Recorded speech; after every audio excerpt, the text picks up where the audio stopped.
մի բան պատմեմ, դա ես հիշում եմ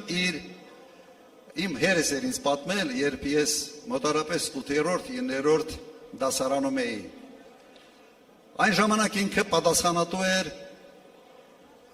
Արցախում գյուղատնտեսության համար, պաշտոնյա էր, պատասխանատու էր եւ կոլխոզի ժողով էր, ընտրում էին կոլխոզի նախագահ։ Հիմա մի գրադիետ ագրոնոմի մասնագիտությամբ մեկին առաջարկել են գյուղացիները քննարկում են ընտրեն, չընտրեն, ինքը փորձում է ծրագրեր ներկայացնել եւ հայտնում է մեկը, որը ինքը իրեն տեխնացությունն է առաջարկում։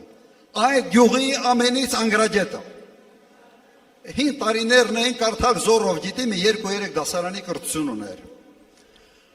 Հիմա գյուղով մեկ փորձում են այդ մարդու համոզել, ասեն, լսի, սե կրթությունը պետք, ագրոնոմիա կա, պիտի հասկանաս եւ այլ, գլուխը չի մտնում։ Վերջում գիտեք իր ամենից մեծ համոզիչ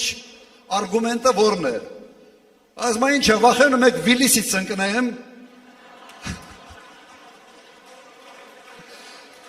Ուրեմն այդ մարդու պատկերացման մեջ կոլխոզի նախագահի գործը Վիլիսով ֆրֆռալն է։ Նույնն է այսօր Նիկոլ Փաշինյանի եւ իր թիմի պատկերացումը պետական կառավարման մասին։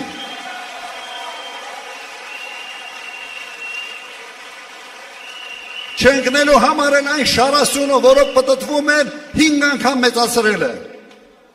Ձեր